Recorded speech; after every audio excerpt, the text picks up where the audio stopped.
you so much for joining me on my program once again. I appreciate you wherever you're joining me from. I say good morning, good afternoon, good evening. Accept my greeting according to your time zone. If you have not subscribed to my channel, please kindly subscribe to my channel. Click the notification bell so that you'll be notified each time I upload a video. You can be among the first to receive it. Then go to the comment section at all time. Leave your comment, drop your contribution. If you have suggestions, make it out there. If you have any criticism, put it down on the comment section. It will make us to get better, presenting you a better program. Thank you so much. Hello there, good morning to you. This is Kakaki Social and happy hour to you. I'm on Nosherena Obozege. Now, multiple award-winning Nigerian writer Chimamanda Ngozi Adichie has written to the United States demanding to know why they hurriedly congratulated President-elect Bola Amed Tinubu, a product of an extremely flawed election. Those are her words. In a letter addressed to the President, Joe Biden, entitled Nigeria's Hollow Democracy, Adichie says celebrating the outcome of the election in Nigeria tarnishes the self-acclaimed commitment to democracy by America. Let's go in now to read some of what she wrote. She said, as vote counting began at INEC, representatives of different political parties, except for the APC, protested. The result being counted, they said, did not reflect what they had documented at the polling unit.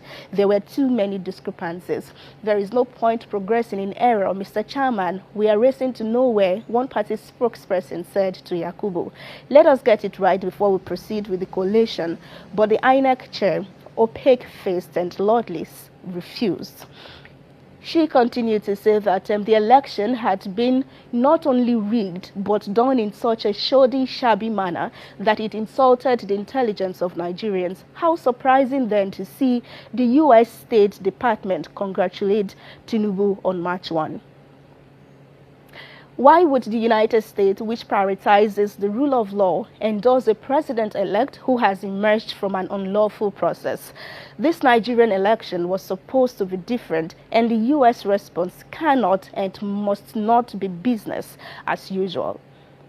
I hope, President Biden, that you do not personally share this cordial condescension. You have spoken of the importance of a global community for democracy and the need to stand up for justice and the rule of law.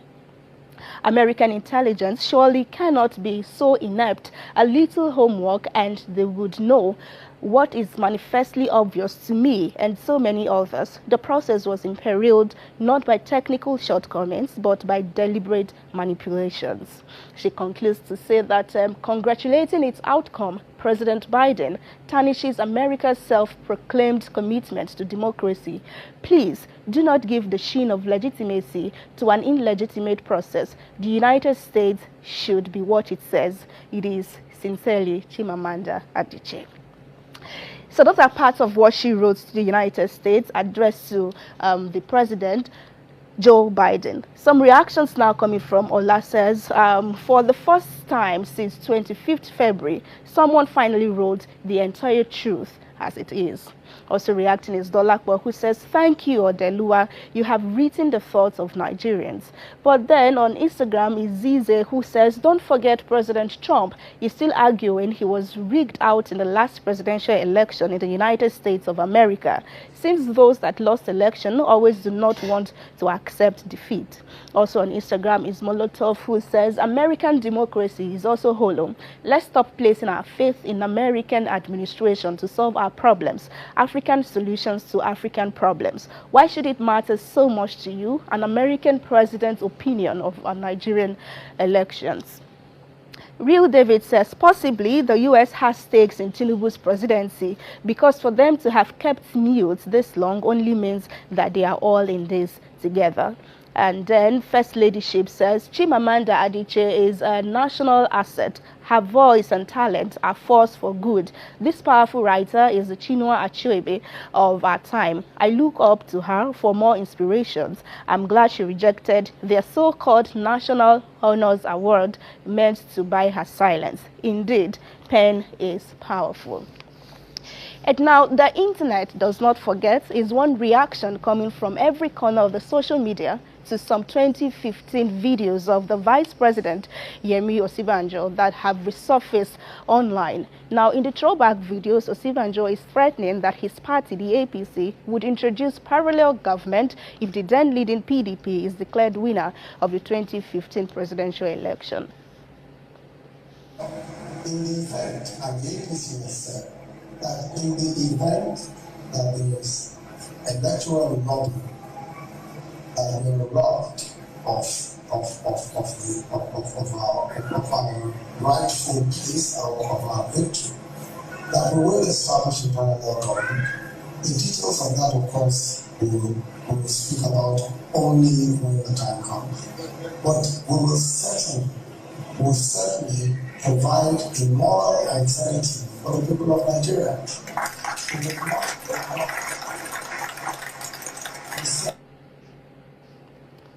Okay, let's have some reactions to that. Coming in from Simplicity says, just imagine that he's saying this. The hypocrisy and unfairness in Nigeria makes me cry sometimes, for real.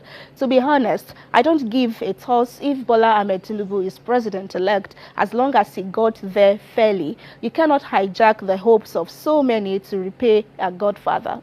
Also reacting is Obina Chuks, who says, we have very short memory, plus we are very dishonest, use double standard with the law, and this has birthed rampant lawlessness. Whether it's treasonous or not is out of it. The issue is that what people criticize now, they did in the past. Fumilayo says, let me state up front, Osinbajo was not gaslighting the segment of the society against the peace of the country in this interview. Osinbajo is a legal luminary. Yes, there are precedents and examples all over the world where the opposition takes such stance. No big deal. More reactions coming from Black Belt, who is tweeting at Adama Johnson 4, says Yemi Osinbajo called for a possible parallel government by the APC in 2015. They clapped for him. No DSS comment. Peter Obi calls for calm and says we have approached the court for justice. Then we hear treason. Comedy of losers. And Yahaya Wada says Osinbajo only warned against rigging of the 2015 election. It is different from a defeated Peter Obi trying to commit treason. Peter Obi and his obedience should just wake up to reality. The 2023 general election remained the best election conducted so far since 1999. Okay, so a bill to prevent Nigerian trained medical or dental practitioners from being granted full licenses until they have worked in Nigeria at least for 5 years has passed second reading at the House of Representatives. So what this means is that because they do not have their licenses, practicing licenses on them, they will not be able to travel out of Nigeria for work reasons. Vacuum is that immediately after housemanship, you know, we notice that most doctors, because of greener pastures, there is a capital flight from Nigeria abroad to UK, America, and all that. Now, government has invested so much money in training these medical doctors. So, if you realize, if they can now take advantage of our situation, okay, and now open their doors, because just recently in 2020 UK opened healthcare and visa to people. They were all going to UK and US too and Canada. So if government has subsidized your tuition, okay, I mean to the tune of 40 to 150,000, the least we can get from you is that after your husbandship, before you are given full license, at least you can give back to the society within a period of 5 years. So after 5 years, you are free to go. At least you've given back to the society. Okay. Okay, so Lord V says, good. If they want to work in the UK, they should school there too. Leaving the country is wasting the subsidized education given to them. Also reacting is Rende, who says, even those their parents suffered to train at private universities would also serve federal government and earn 150k, while Gbajabiamila and his colleagues part with millions. Where is Nigeria Medical Association? Let's see how this goes. KK says they should also pass a law that will tie down politicians to receive treatment in Nigeria. Another law should be passed that will tie down the children of politicians from going to school abroad.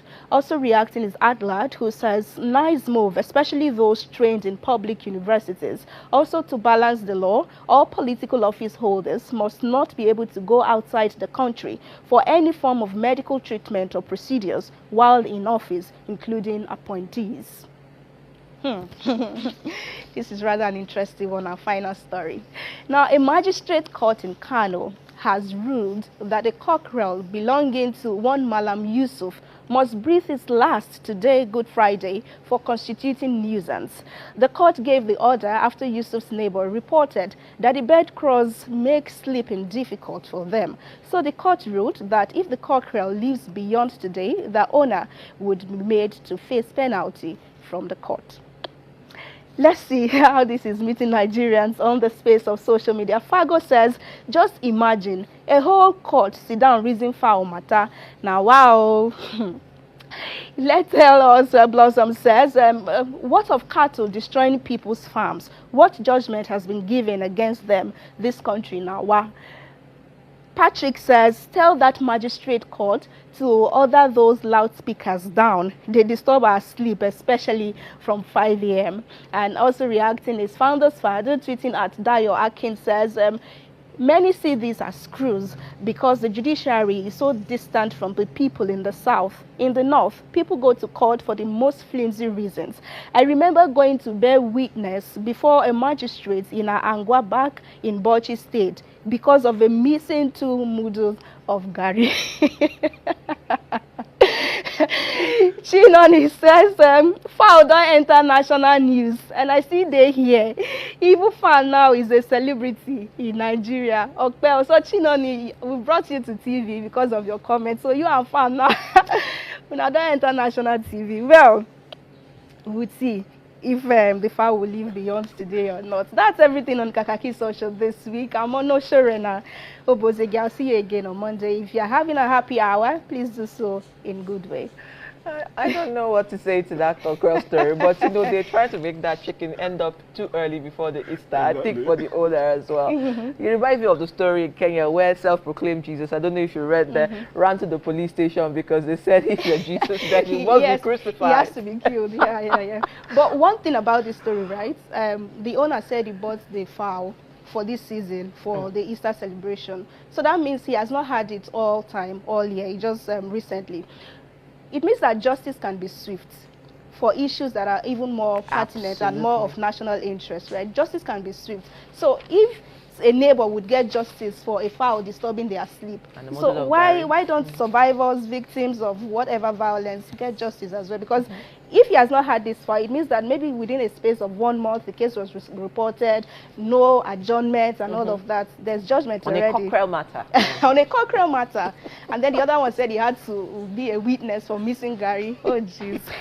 All right, Rena, thank you so much for that. So we'll have to let you go, unfortunately. And you brought some happy hour moments to us.